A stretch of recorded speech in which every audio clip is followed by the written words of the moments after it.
Assalamualaikum warahmatullahi wabarakatuh. Apa kabar sobat sekalian? Semoga baik-baik saja. Jumpa lagi di channel Delco. Kali ini kita membahas info kesehatan yang ada di sekitar kita, yaitu 10 penyebab sakit perut setelah makan dan cara mengatasinya ya. Jadi ini kemungkinan banyak sekali ya dirasakan oleh sebagian dari kita, dan tentu saja tidak boleh dianggap sepele ya, karena itu akan berefek pada kesehatan perut ataupun organ yang lain gitu ya. Itu yang kita bahas kali ini ya. Ini sesuai yang dilansir oleh cnnindonesia.com ya. 10 penyebab sakit perut setelah makan dan cara mengatasinya. Langsung kita baca dan kita bahas ya.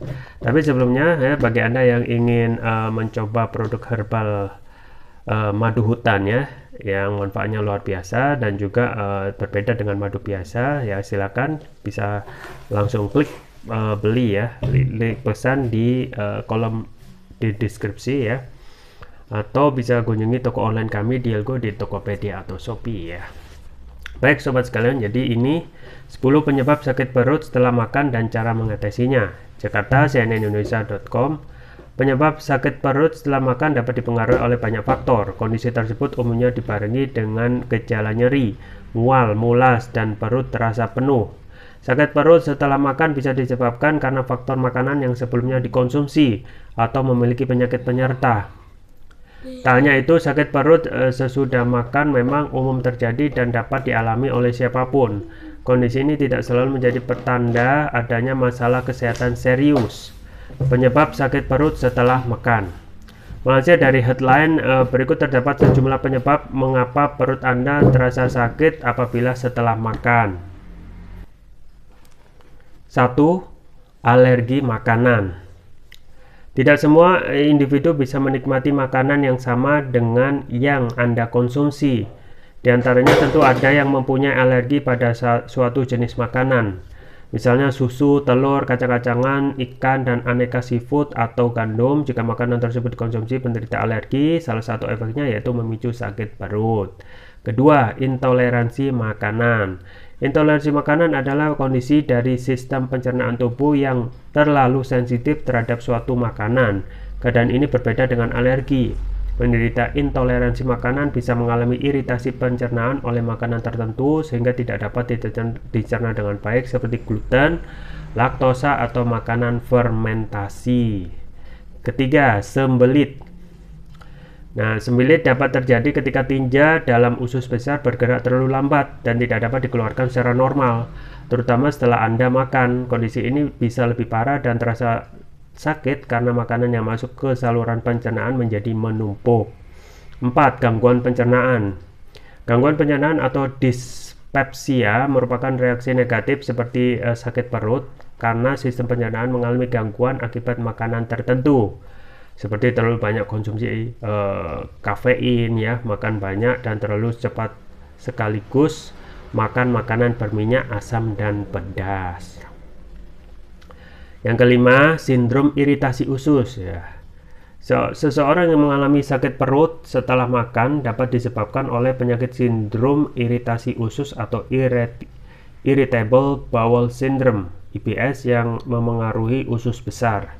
Selain terasa sakit, bagian perut akan terasa kram, kembung, terjadi diare, bahkan bisa sembelit dan sering buang angin. Keenam, GERD ya. Penyakit sakit perut setelah makan dapat terjadi karena gastroesophageal reflux disease atau GERD ya, yang mana asam lambung jadi naik ke kerongkongan ya. Gejala utamanya adalah mulas. Ada perasaan seperti makanan muncul kembali setelah tertelan dan menyebabkan nyeri dada. 7. Penyakit celiak. Penyakit celiak adalah kondisi ketika tubuh Anda memiliki respon imun terhadap gluten atau protein yang ditemukan dalam gandum hitam atau barley. Berbeda dengan intoleransi makanan, penyakit celiak menyebabkan kerusakan pada lapisan usus kecil, sehingga perut terasa sakit apabila telah mengkonsumsi makanan gluten. 8. Penyakit Crohn ya. Penyakit Crohn merupakan penyakit radang usus serius dan sudah kronis, sebab di bagian saluran pencernaan terjadi peradangan. Apabila Anda mengkonsumsi makanan pedas, kemudian soda atau kafein, gejala penyakit ini bisa lebih parah dan menyebabkan sakit perut, diare, serta tinja berdarah. Yang kelima, pankreatitis akut. Pankreatitis akut yaitu penyakit radang pankreas yang membuat perut terasa sakit setelah makan, bahkan rasa sakitnya menjalar ke punggung. Penderita penyakit ini dapat merasakan sakit luar biasa setelah mengkonsumsi alkohol atau makanan tinggi karbohidrat. Yang ke-10 yaitu tukak lambung. Tukak lambung atau MAH adalah luka yang berkembang di lapisan dalam perut, terutama bagian dalam usus kecil atau duodenum. Gejala MAH paling umum yaitu sakit perut akibat makan makanan pedas dan asam, serta minuman soda serta kafein tinggi. Cara mengatasi sakit perut setelah makan. Cara mengatasi sakit perut setelah makan bisa diobati dengan berbagai metode perawatan tergantung dari penyebabnya. Apabila sakit perut disebut karena faktor alergi, intoleransi, dan sembelit, Anda dapat menghindari jenis makanan tertentu untuk tidak dikonsumsi sementara waktu. Berbeda jika menderita penyakit penyerta, selain tidak mengkonsumsi jenis makanan tertentu, Anda perlu memeriksakan diri ke dokter supaya mendapatkan pengobatan tepat. Itulah beberapa penyebab sakit perut setelah makan dan cara mengatasinya supaya efek buruk tersebut tidak berkelanjutan, ya. Ya, sobat sekalian, jadi berbagai macam alasan gitu ya. Seseorang itu sakit perut setelah makan ya. Dan setiap orang berbeda-beda ya. Misalnya ya memang mempunyai penyakit penyerta, dan ini kesimpulannya kan ada ya apa namanya. Nah, ini tergantung dari kan kalau faktor alergi ya sifatnya gen ya. Alergi yang ada di dalam ya alergi, intoleransi, dan sembelit, harus menghindari makanan yang tertentu yang tidak dikonsumsi pada sementara waktu gitu ya. Jadi harus dikontrol untuk tidak konsumsi sementara waktu. Nah, ini kalau jika penyebabnya itu penyakit penyerta, selain tidak mengkonsumsinya tersebut, makanan tersebut, maka perlu memeriksakan ke dokter ya.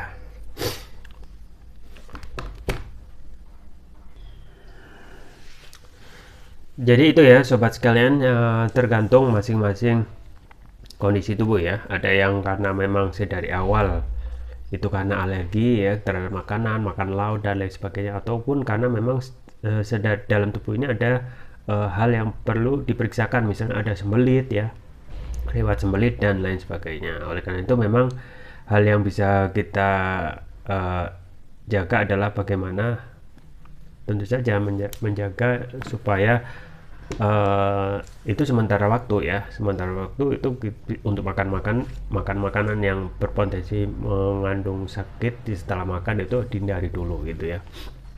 Dan setelahnya bisa diperiksakan ke dokter kalaupun itu benar-benar karena genetik ya, karena sembelit ataupun penyakit yang ada di dalam ya. Yang bisa kemudian juga jangan lupa untuk konsumsi ya produk kesehatan untuk mengatasi itu semua ya, termasuk yang untuk imunitas tubuh, yaitu propolis ya. Untuk untuk sakit perut yang karena setelah makan itu juga bisa dikonsumsi produk yang alami, yaitu propolis, produk herbal ya. Propolis yang saya rekomendasikan yaitu propolis Turkish propolis Turki ya. Ini produknya karena ini adalah produk premium dan memakai nanoteknologi ya. Jadi teknologi nano kan kecil, yang itu dapat meningkatkan kelarutan dan penyerapan oleh tubuh, artinya dapat mempercepat penyembuhan terhadap penyakit. Kemudian manfaat lebih detailnya antara lain juga dapat mengatasi penyakit non medis, kolesterol ya, untuk asam urat, diabetes, stroke ya, MAH, kanker, ginjal, amandel, jantung ya, paru-paru dan lain sebagainya gitu ya.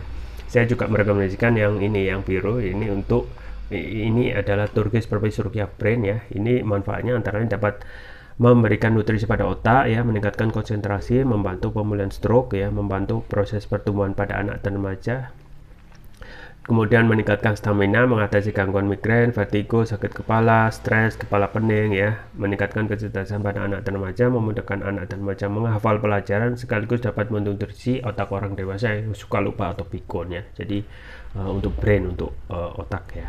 Kemudian keunggulan dari TPR ini adalah sudah mendapatkan sertifikat dari halal dari MUI, sertifikat dari BPM, dan sertifikat dari INIA, International Entrepreneur Association. Jadi sudah ada sertifikat dari internasional juga. Kemudian penggunaannya gimana? Mudah, tinggal meneteskan TPR ini sesuai berat badan tubuh. Misalkan berat badan tubuh 60 kg, berarti 6 tetes, dikonsumsi 2 kali ya, pagi dan malam untuk terapi berat, untuk seperti kolesterol, diabetes, ginjal ya.